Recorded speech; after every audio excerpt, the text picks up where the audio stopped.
दोस्तों हमारे चैनल पे आपका स्वागत है। आज हम पढ़ने वाले हैं स्ट्रक्चर ऑफ डीडीटी एंड उसके यूजेस, उसी के साथ सेकेराइन, बीएससी और क्लोरोमाइन के भी बारे में हम जानेंगे। अगर अभी तक आपने चैनल को सब्सक्राइब नहीं किया तो फिर जाके कटारिया फार्मेसी को सब्सक्राइब कर दीजिए और हमारी वीडियो को लाइक कर दीजिए।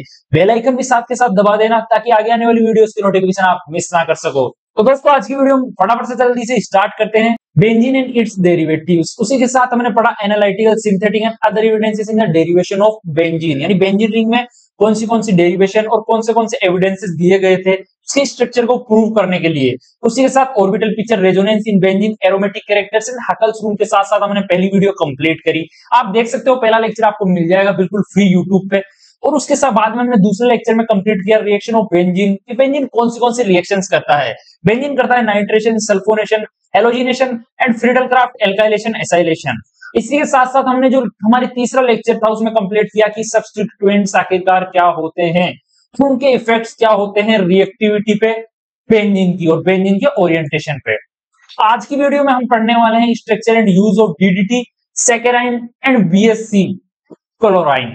तो दोस्तों इन चारों के बारे में आज हम डिटेल में पढ़ने वाले हैं कि क्लोरामाइन, बीएससी, डीडीटी और सेकेराइन आखिरकार इसका स्ट्रक्चर कैसा होता है इन चारों का, और ये किस लिए यूज होते हैं। ये ऐसे कंपाउंड है दोस्तों जो कि इंडस्ट्रियल पीओवी और उसी के साथ साथ एग्रीकल्चर पीओवी से बहुत ज्यादा इंपॉर्टेंट बोले जा सकते हैं। इंसेक्टिसाइड्स, पेस्टिसाइड्स के रूप में बहुत यूज किए जाते हैं ये। तो दोस्तों हमारी वीडियो फटाफट से स्टार्ट करते हैं। तो दोस्तों आज हम पढ़ने वाले हैं structure and use of DDT, saccharine, BSC and chloramine के बारे में। तो दोस्तों पहले कंपाउंड के बारे में बात कर लेते हैं हम, वो है हमारा डीडीटी यानी डाइक्लोरो डाइफेनाइल ट्राइक्लोरोएथेन।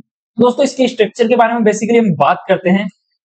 तो दोस्तों डाइफेनाइल, दो बेंजीन रिंग, सबसे पहले बना लो, दो बेंजीन रिंग बना लो। इसमें होती है दो बेंजीन रिंग, एक सेकेंड, ये दो बेंजीन रिंग हो गई हमारी, अल्टरनेट सिंगल डबल बॉन्ड्स हमने बना दिए। उसके बाद में आ गया डाइक्लोरो और ट्राइक्लोरोएथेन। तो दोस्तों डाइक्लोरो बात करते हैं, हमारा पेन कहां गया दोस्तों, पैरा पे जुड़े रहते हैं क्लोरीन।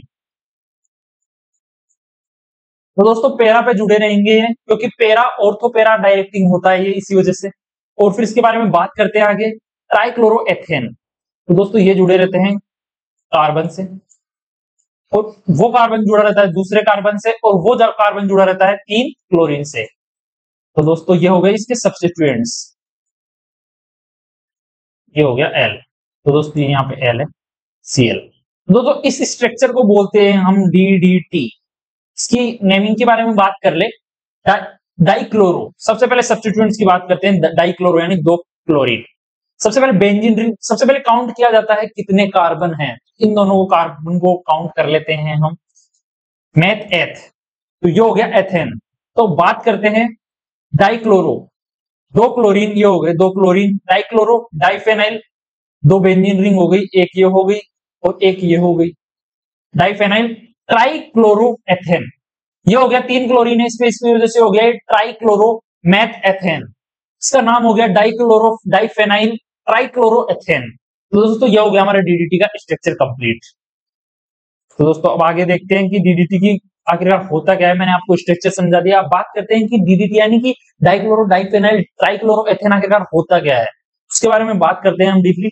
तो दोस्तों डेफिनेशन की बात कर लेते हैं। DDT is organochlorine insecticide having two benzene rings with chlorine substituents linked to a central carbon with 3 chlorine atoms. तो बच्चों एक ऐसे कार्बन होता है जिसपे 3 क्लोरीन एटम जुड़े हुए होते हैं, वो एक कार्बन से जुड़ा होता है जो कि दो फेनाइल रिंग से जुड़ा होता है। फेनाइल रिंग का मतलब हो गया एक बेंजीन रिंग जिसकी पैरा पोजीशन पे क्लोरीन जुड़ा हुआ है। जैसे कि मैं आपको एक डायग्राम बता देता हूं, जैसे मैंने आपको स्ट्रक्चर बताया उसको एक बार वापस से बना लेते हैं हम। तो दोस्तों ये हो गई हमारी बेंजीन रिंग, ये जुड़ी हुई है कार्बन से, और इससे जुड़ी हुई है दूसरी बेंजीन रिंग, और इस बेंजीन रिंग की पैरा पोजीशन पे है क्लोरीन, इस बेंजीन रिंग की पैरा पोजीशन पे है क्लोरीन, और ये जुड़ा हुआ है कार्बन से जो कि जुड़ा हुआ है 3 सीएल से, ये जुड़ा हुआ है सीएल से। तो बच्चों इसकी बात कर लेते हैं एक बार। डीडीटी एक ऑर्गेनोक्लोराइन कीटनाशक है यानी इंसेक्टिसाइड है जिसमें दो बेंजीन रिंग, पैरा पोजीशन पे सीएल जुड़ा हुआ होता है और एक केंद्रीय कार्बन होता है जिस पर 3 क्लोरीन जुड़े हुए होते हैं। जैसे कि आप डायग्राम में देख सकते हो, यह हो गया हमारा डीडीटी का स्ट्रक्चर, यानी कि डीडीटी का जो डायग्राम होता है। तो दोस्तों बात कर लेते हैं इसके फॉर्मूला की। इसमें कितने कार्बन हो गए, इस रिंग में हो गए 6, 6 इस रिंग में हो गए 12, 2 ये हो गए कितने C14। देख सकते हो ये हो गए C14 H9। H काउंट करते हैं 1 2 3 4 5 6 7 8 एंड 1 इसके जुड़ा हुआ होता है 9, H9। Cl की बात कर लेते हैं, मोटे मोटे दिख रहे हैं, 3 एक कार्बन पे जुड़े हुए हैं तो एक ये पैरा पोजीशन पे, एक ये पैरा पोजीशन पे, Cl5। तो दोस्तों ये होता है हमारा DDT। तो इसके यूजेस के बारे में बात कर लेते हैं कि आखिरकार इससे यूज क्या है। तो बच्चों इसके यूजेस होते हैं स्ट्रोब इंसेक्टिसाइड। बच्चों ये कीटनाशक यानी मॉस्किटोज, फ्लाइज, लाइसेस और फ्लीज के लिए काफी एग्रीकल्चर में यूज किया जाता है ताकि ये फसल को अच्छे से रख सके और जो भी इंसेक्ट होते हैं उनको मार सके। तो काफी स्ट्रॉन्ग है, इसकी छोटी सी मात्रा ही बहुत टाइम तक, लॉन्ग टाइम तक स्टेबल रहती है और जो सोइल होती है उसके अंदर एब्जॉर्ब नहीं होती जल्दी से, कीटनाशक का काम करती है बहुत स्ट्रॉन्ग वे में। तो दोस्तों मलेरिया कंट्रोल प्रोग्राम के अंदर भी DDT का काफी यूज किया जाता है। मलेरिया एक डिजीज होती है उसको कंट्रोल करने के लिए, और उसी के साथ साथ एग्रीकल्चर पेस्टिसाइड्स के रूप में भी इसका यूज किया जाता है। तो दोस्तों प्रॉब्लम्स के बारे में बात कर लेते हैं, यानी कि DDT के यूज से क्या क्या प्रॉब्लम्स में हो सकती है। नॉन बायोडिग्रेडेबल यानी कि एब्जॉर्ब नहीं होता और लंबे समय तक चलता है, ताकि इससे ये हार्मफुल यानी कि यही प्रॉब्लम क्रिएट हो सकती है कि बच्चों जैसे मान लीजिए मिट्टी के अंदर ये एब्जॉर्ब नहीं हो रहा तो उसे हम जैसे जो फल फ्रूट वगैरह या उसमें जो वेजिटेबल्स ग्रो करते हैं उसके अंदर यानी कि उसके एब्जॉर्प्शन से हमारे अंदर आ सकता है और इससे काफी डिजीज हो सकती है और ये काफी टॉक्सिक होता है। इसी के साथ साथ ही बायो एक्यूमुलेट है। तो जो बायो एक्यूमुलेट का मतलब हो गया कि जैसे मान लीजिए घूम फिर के ये हम कीड़ों को मारने के लिए दे रहे हैं, लेकिन वो मरते हैं, मानता हूं मैं मरते हैं, लेकिन घूम फिर के कहीं ना कहीं ये हमारे पे भी अटैक करता है। हम इसे एक से दोबारा जरिए हम इंटेक करते हैं। जैसे मान लीजिए हम किसी जानवर को देते हैं, मतलब हम सोइल में डालते हैं, उसको जानवर इंटेक करता है सोइल को, फिर उसके बाद में वो उस जानवर को कोई दूसरा जानवर खाता है, उस जानवर को कोई दूसरा खाता है, उस जानवर को कोई दूसरा, उसको ह्यूमन बींग्स इंटेक करते हैं। इसकी वजह से काफी मात्रा में बीमारियां फैलती है और इसी वजह से कैंसर जैसी प्रॉब्लम्स भी क्रिएट हो सकती है। तो इस वजह से DDT का यूज काफी देशों में बंद कर दिया गया है, बैंड इन मेनी कंट्रीज, यानी कि काफी देशों में इसका प्रचलन बंद कर दिया गया है। तो दोस्तों हम आगे बात कर लेते हैं सेकेराइंस, यानी कि सेकेराइन आखिरकार क्या होता है। सेकेराइन इज एन आर्टिफिशियल स्वीटनर। तो दोस्तों इसको चीनी के रूप में यूज किया जाता है यानी मिठास देने के लिए।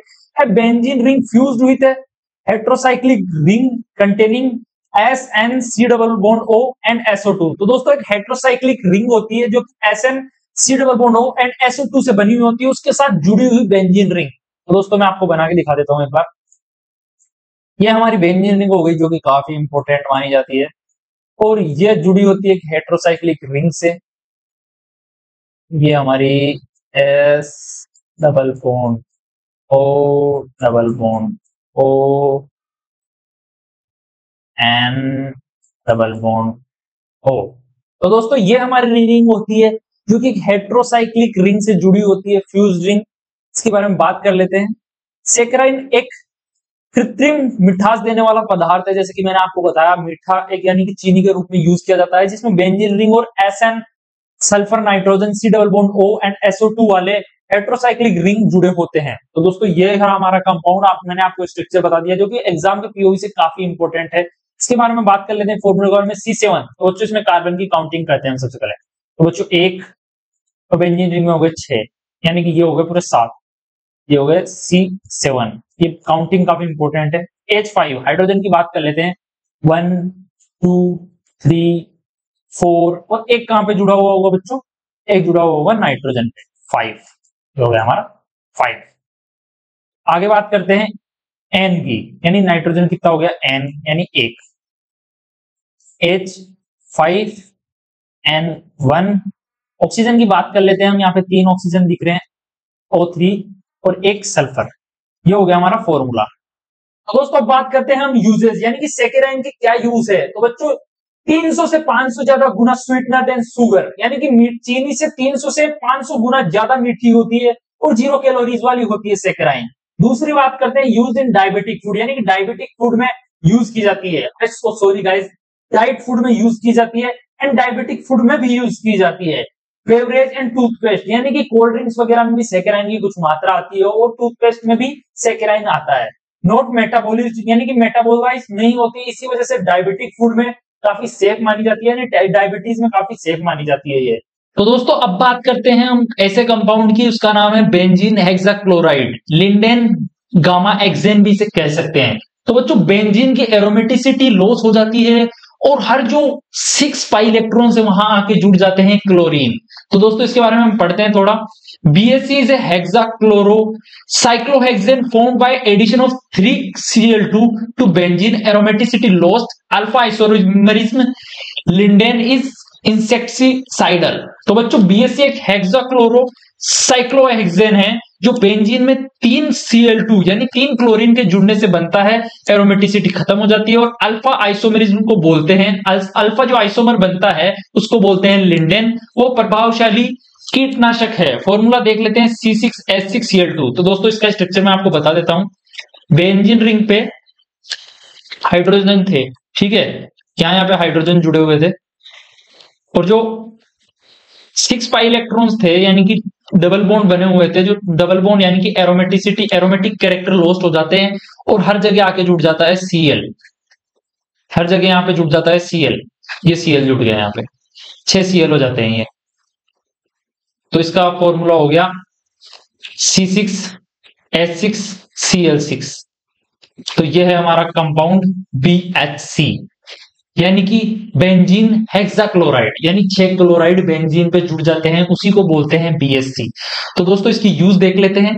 इसका यूज होता है इंसेक्टिसाइड और पेस्टिसाइड्स के रूप में, और इसका लिंडेन फॉर्म का लोशन और शैम्पू भी आते हैं जो कि लाइस और स्केबीज के ट्रीटमेंट में यूज होते हैं। प्रोटेक्ट स्टोर्ड ग्रेन्स यानी कि स्टोर करे हुए अनाज को भी प्रोटेक्ट करने का ये काम करता है। अगले कंपाउंड की बात करते हैं, उससे पहले देख लेते हैं इसकी प्रॉब्लम्स। तो बच्चों ये काफी ज्यादा जहरीला होता है यानी कि टॉक्सिक होता है। ये न्यूरोलॉजिकल साइड इफेक्ट्स होते हैं इसके, यानी कि कैंसर और दिमाग से जुड़ी काफी बीमारियां पैदा कर सकता है। इसीलिए इसको रिस्ट्रिक्ट कर दिया गया, यानी कि बैन कर दिया गया काफी कंट्रीज में और काफी अलग अलग कॉन्टिनेंटल्स में। तो दोस्तों अगले कंपाउंड की हम बात करते हैं, वो है हमारा क्लोरामाइन। तो बच्चों क्लोरामाइन के बारे में हम पढ़ते हैं। Chloramine is a disinfectant compound. General formula होता है इसका R बॉन्ड NCl2 और NaCl common form chloramine T. इसका फॉर्मूला देख लेते हैं क्लोरामाइन टी का, C7H7Cl2NaO2S2। तो बच्चों काफी इंपॉर्टेंट है एग्जाम के POQ से। हम इसका स्ट्रक्चर में आपको बता देता हूं एक बार। तो बच्चों एक होती है बेंजीन रिंग, उसकी पैरा पोजीशन पे जुड़ा हुआ होता है CH3 और उसकी मेन पोजीशन पे होता है SO2। एस यानी सल्फर जुड़ा हुआ होता है ऊपर डबल बॉन्ड से, नीचे डबल बॉन्ड O से, यानी कि दोनों ऑक्सीजन डबल डबल बॉन्ड से जुड़े हुए होते हैं और वो कनेक्ट होता है नाइट्रोजन से। नाइट्रोजन जुड़ी हुई होती है एक तो Na यानी सोडियम से और एक जुड़ी हुई होती है क्लोरीन से। तो बच्चों Cl माइनस से जुड़ा हुआ होता है और सोडियम जुड़ा हुआ होता है एक प्लस से। अगर देखें तो ये दोनों इस बॉन्ड से जुड़े हुए होते हैं। और आगे बात करते हैं इसके यूजेस की। तो दोस्तों इसके यूजेस होते हैं डिसइंफेक्टेंट, एंटीसेप्टिक। ये दोस्तों काफी डिसइंफेक्टेंट और एंटीसेप्टिक दवाइयों में यूज होता है और इसका मेन यूज होता है, जैसे बात कर ले, kills bacteria, viruses and fungi, यानी कि हैंड वॉशेस और शैम्पूज और सोप्स में काफी यूज होता है। और ये वाटर प्यूरिफिकेशन यानी RO में भी यूज होता है। वाउंड क्लीनिंग यानी कि घाव को साफ करने के लिए कुछ दवाइयों में भी यह आता है। उसी के साथ साथ स्टेरलाइजेशन में भी इसका यूज होता है और डेंटिस्ट्री यानी डेंटिस्ट के द्वारा भी इसका काफी यूज किया जाता है। तो दोस्तों आज की हमारी वीडियो यहीं तक थी। आई होप आपको सब कुछ समझ आया होगा। अगर कुछ समझ नहीं आया तो हमारे चैनल को सब्सक्राइब कर दीजिए और कमेंट करके आप कुछ भी पूछ सकते हैं जो आपको समझ में नहीं आया। हमारा एप्लीकेशन लॉन्च हो चुका है, उस पर काफी इंटरेस्टिंग और काफी आसान तरीके से नोट्स बनाए गए हैं। हिंदी में और इंग्लिश में आपको सब कुछ मिलेगा। कंप्लीट एक ही नोट्स है, वो भी हिंदी में भी और इंग्लिश में भी। आसान तरीके से समझने के लिए भी आपको वहां पे मिल जाएंगे। तो जाके हमारे एप्लीकेशन को डाउनलोड करिए और वहां से आप नोट्स परचेस कर सकते हैं काफी अफोर्डेबल प्राइस में। तो दोस्तों हमारे साथ बने रहिए। Thanks for watching. Stay healthy, stay happy.